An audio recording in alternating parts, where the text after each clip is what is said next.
you just came for food, didn't you? Yeah, you did. Okay. Oh, okay. Hi guys, welcome to Stefan Eats in this very special video. We are filming this on July 2nd, so a day after Canada Day. But obviously for very, very obvious reasons, the topic of this video will be First Nations food. Unless you've been hiding under a rock, you kind of know why I am doing this and why we are going to focus on First Nations food. I've been wanting to do this for a very, very long time.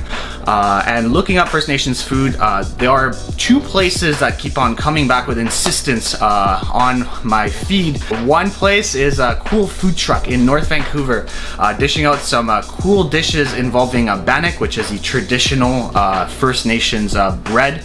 And then later we're gonna have just a massive feast of just deliciousness. I've been to the second restaurant before, and oh yeah, we're in for a treat.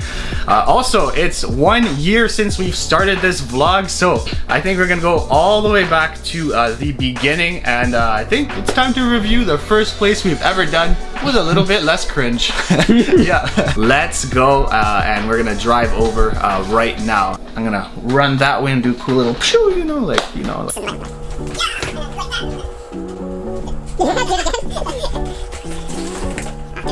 do that. Anyways, let's go into the Ferrari. Let's go.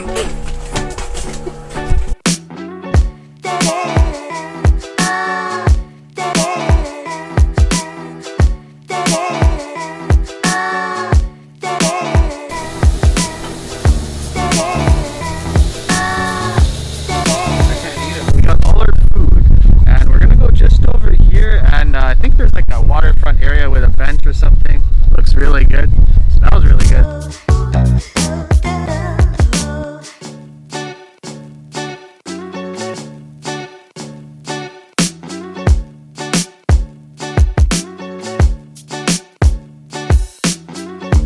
Oh, look at that. Wow. This is the beef bannock burger. The bannock is really what makes this special. The burger comes in between the bannocks. Bannock is a bread that was used by many First Nations around the country. Different ways of cooking it. Some were done over fire. Some versions now are deep fried. It almost looks like a biscuit. Yeah, that's all about that bannock. That bannock is kind of very spongy. I guess this one is fried. Definitely very beefy. And then there's a little bit of like I want to say there's like a barbecue sauce in there. It's almost like a mix between, I want to say like a donut and a biscuit in some way. This is the one I've been kind of looking forward to. This is their bannock taco. So it's pretty much the bannock that's on there, and it's just smothered in chili. They were home making the chili. They just finished it when we arrived. Interesting, actually. Look, there's a chickpea. So I guess maybe their chili has chickpeas inside. Pretty much just a big hunking piece of bannock, and then just covered in a whole bunch of chili. And that's my favorite one, I think. Nice chili. I actually really like the addition of the chickpeas. That had a nice little crunch to everything. The bannock just soaks everything just super nicely. All that sauce. For kids who grew up with chili, I think this will bring you back quite far back. Because yeah, there's that undeniable chili flavor with the cheese. It feels very homey. And I love it. I love it because of that, because it just kind of brings me back to when I was a kid, when we did have chili, and sometimes we just pour it over bread, like that super kind of childish feeling that I get when I'm eating this. Yeah, I'm gonna take this away. Sorry, David, you're not gonna get anything. Just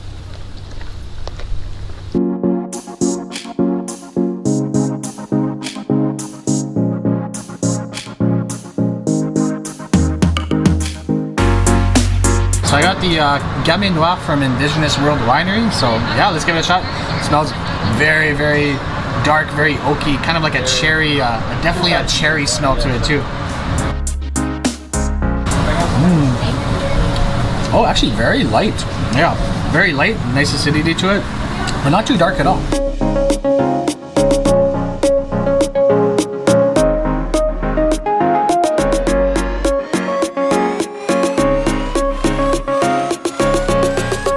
Giant spread, and and wow, it looks really good. I don't know if you saw that gravy being poured on there, but I am just salivating thinking about this dish. I think we're gonna start with the one that has the gravy. This is a mushrooms on toast. Now, I actually wasn't gonna get this originally until I got the description from I think the owner and the server, who said it was absolutely delicious, one of their favorite things out there. This is gonna have some bannock, so the same bannock bread that we had just earlier today. There are just a whole bunch of foraged mushrooms, I think some brie. The giant epic thing is when he pours all that gravy on there. The gravy is a bison gravy. Just, this looks ridiculously good. Oh, look at those mushrooms too. Yes, perfect. Oh, I love how that brie just melts on there. And yeah, oh. And bison gravy, have you ever heard of such a delicious condiment to put on top of anything? Wow, yeah, super nicely cooked mushrooms, very earthy. A bannock on the bottom has almost, yeah, it almost is also like a biscuit, kind of like a buttery biscuit that's just soaking up all that gravy. A little bit of brie on top. There's a saltiness from that the gravy, which is just infusing into everything, hitting all the right notes. Very, very, very well done bannock. And then those mushrooms, just so earthy, so delicious. A little bit of texture, but still melting in your mouth. Let's do the game sausage now. So this is I think they have rotating game sausages, and this is their rotating game sausage. This is elk, and I think they said huckleberry is also inside the sausage. I think there are some blueberries on top. Elk being one of those kind of darker meats, very, very lean meat, so you'll need some fat with it. And look at that, just elk in the middle. Oh, look at that. Yes, still steaming. Oh, and we're gonna get a little bit of that blueberry on there. Look at that.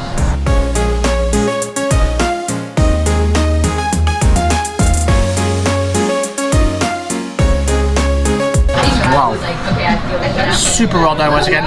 Very nice crunch to the casing. The blueberry and the huckleberry have just combined forces to give you a nice sweet bite. Still very juicy, which is very surprising. Normally elk and bison kind of sausages are a little bit leaner. Now this is a little bit leaner, but you still get a nice kind of juicy bite to it, which is really good. Look at that, just juicy. Oh yes, look at that.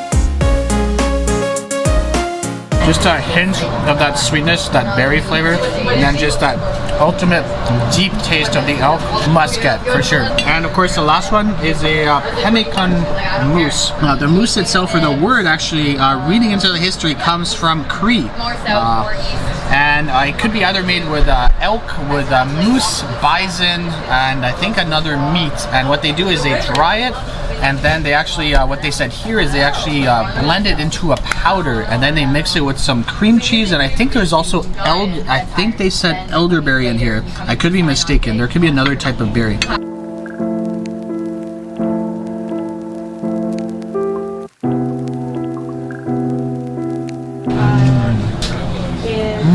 Bit of smokiness, not too pronounced. There's definitely like a smoky kind of jerky flavor in there, and then of course the cream cheese just finishes it off. The more you bite into it, I think there are actually little, so it's not completely smooth, there are little bits of that jerky that are kind of in there. Actually a very regional specialty has just come up here, and this is a cedar jelly. So yeah, exactly what it sounds like. It comes from the white cedar tree in Quebec. I think Quebec is the only province where they make this. The cedars here apparently give you upset stomach, but in Quebec they have a different type of cedar. So here you go. The recommendation is to put butter and then put this cedar on top, the cedar jelly. I've never had this, super unique. Let's just spread a little bit of this butter on there. Let's go right into this cedar jelly. Instead it tastes very green, whatever that means. I do have maybe an idea of what it's gonna taste like.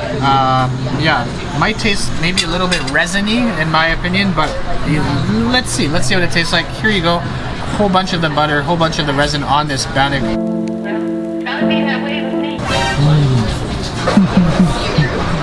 It's kind of what I expected, but actually way better.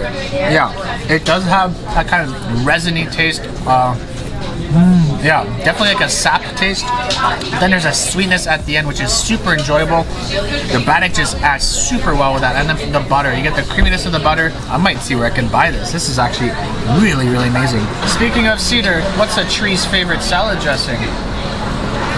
Branch. You know, ranch, branch, branch. Okay, so yeah, 3 dishes. Look at this. Look at this amazing spread we have here. Wow. Okay, let's just start off with this salmon. We have salmon, we have bison, and we have some rolls. But they're, yeah, you'd think they're cabbage rolls, but they're actually kelp rolls. Let's start with the salmon.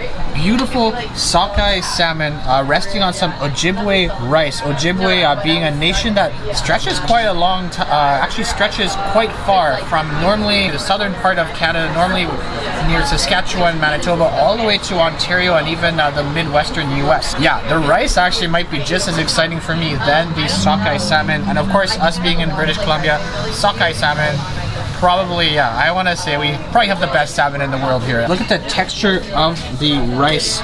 Just super grainy, different lengths. The first bite will definitely be maybe this one. Look at that, yes, some of that salmon. Oh, look at that inside color. Super dark flavor to the salmon, just very nicely done. A little bit more cooked.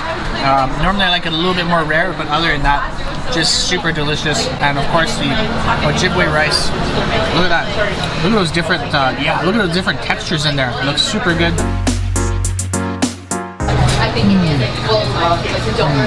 Wow. That rice is so good. Wow, it's almost toasty. Lots of textures. Yeah. Wow. Oh, yeah, that rice is epic. If you can get your hands on this rice, I think it's just, yeah, wild rice is just one of those things that needs to make a giant comeback. This is a 24-hour melt in your mouth bison. Look at this. Look at this. I don't even have to touch it. Look, it's just falling apart. You do not need a knife for this. I could use a spoon. I could even probably take a straw and I can melt, I can break this apart. So this is bison, and to get bison to this texture is masterful. And I think it's resting on some probably some yams or some sweet potatoes, and they have some horseradish on the side. Well, look at, once again, look at that. Oh, yes. Oh, yes. Super delicious. Look at that. Put some of that horseradish on there.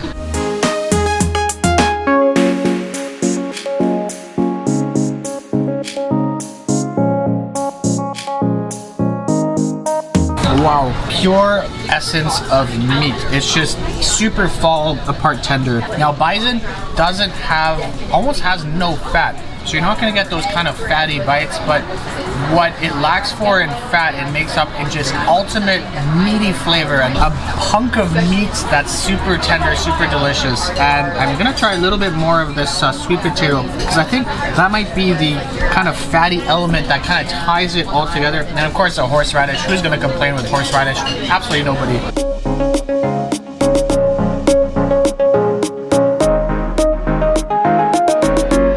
The bite. Now I understand the sweet potato. The creaminess of the sweet potato or the yam kind of makes up for the lack of fat that you can find in the bison, and then with that bison that just falls apart, that is just ridiculously good. Get this dish. It's very hard to make bison like this.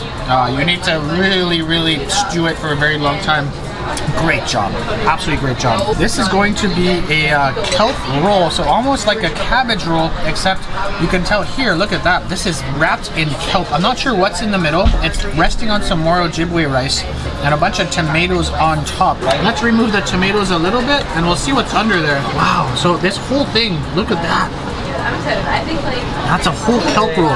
This is very unique. Wow, this is super cool. Oh, I don't want it to unravel though, so let me try to get what's inside.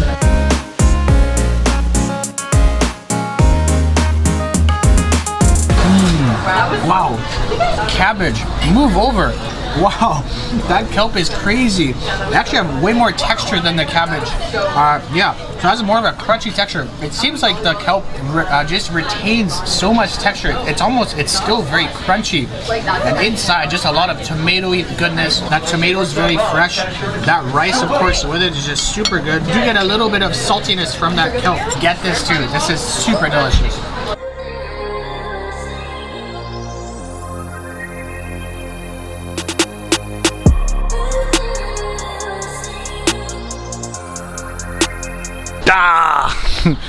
Surprised you, didn't I? That was an epic meal, and that will wrap our First Nations kind of food tour of Vancouver, because unfortunately those are the only two places I could find. Yeah, we need more. Definitely need more. Such a cool experience, so many unique ingredients. But we are gonna finish off this vlog with one last thing. Unofficially, this is our 1-year anniversary of starting this vlog. For those of you who have been with us since the beginning, since the absolute cringy beginning, you will know that we started at one place, the first ever place we went to. And yeah, you know what? I think it's time to go back there. Let's go there now.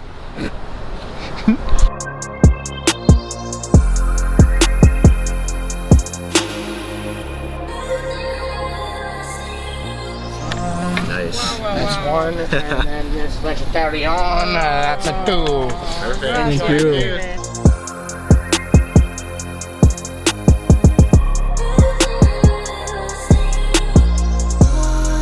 This is one of the items we had originally. This is the kimchi fries with some nice torched corn on there. There's some kimchi, Japanese mayo, and some sesame seeds on top. Just so much stuff on the top. Incredible owner. Really good. And yeah, let's get some of those, let's get a little bit of that kimchi there. Yes, look at that. Oh, and some of that corn. Oh, beautiful. Oh wow, just like the first time, just an explosion of flavor. Great kimchi. Nice sweetness from the corn. Oh, and those fries are kind of like shoestring fries. They hold their texture really nicely. Get these for sure. One of my favorite fries in the city. Actually, thinking about it, some of my favorite fries in the city are all Korean fries. You put anything Korean on fries, make me a happy man. Here come the rice burgers, and what I love is just the crispy kind of bottom to the rice. So, yeah, very unique burger because obviously not a bun, it's the rice that is acting as your bun. This is the shrimp tempura burger. It looks really good. 2 giant shrimp tempuras on there. Unfortunately, not for me. It's gonna be for mom. So there you go. She's the new vlogger now. This is year 2.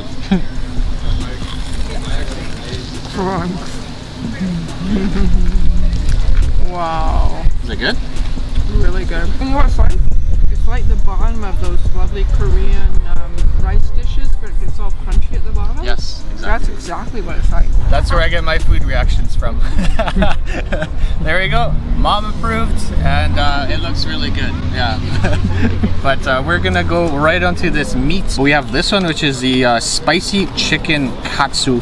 And look at just the absolute size. The chicken is twice the size of the burger. My first bite will very likely be all chicken, because look, look at just that massive piece of chicken there. And let's go. Let's take a bite. Try not to make too much of a mess, of course.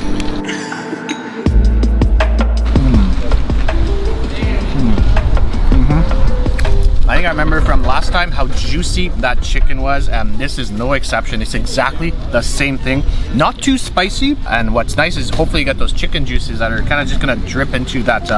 Oh, look at this side. There's pretty much a whole piece of chicken just separate from the thing itself. Look at that. Just great. Perfect. Let's, yeah. I mean, look at that glistening chicken too. Oh, wow.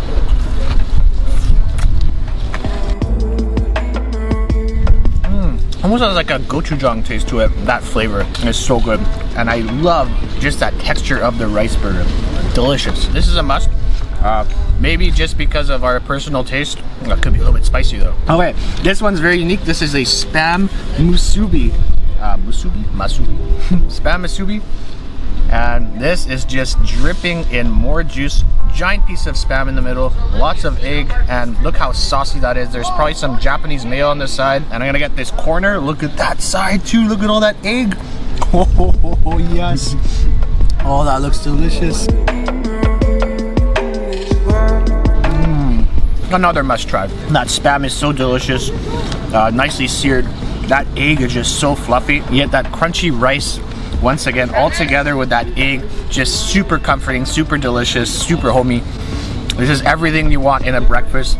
This might turn into one of the better breakfast sandwiches in the city easily. This is the ultimate bad boy. This is the farmhouse with its own eating instructions attached. You got these fried chicken, you have the pork and the beef all together. I think the beef is a yakiniku beef. You have the spicy pork. I think the pork is marinated in potentially, I think some like spicy sauce.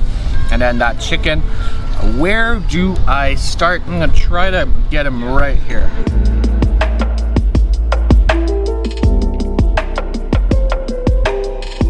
All your meat cravings just satisfied in one bite. Nice fried chicken, a lot of crunch once again. The pork has just a little bit of like a fermented chili paste taste to it. And then of course that beef yakiniku on the bottom is just nice and sweet, very tender. Altogether just a juicy lava flow of meat. Maybe I'll spend a little bit more time with this sandwich. And the best part too is when you have these containers, look at that bottom, look at that sauce, and look at that, yes. So you have all this rice just dripping in the sauce, so when you're kind of finished and you still have some of that kind of rice patty left, you can just dip it in there. Oh, that spicy sauce. Oh yeah, you gotta do that. That will do it for this video. Thank you so much for joining us. I guess, yeah, where do I start? First of all, for all the First Nations food, while it's really nice to see, you know, 2 places, 2 is not enough. We need more, and hopefully with new generations, this will happen. There is some hope, but much more needs to be done.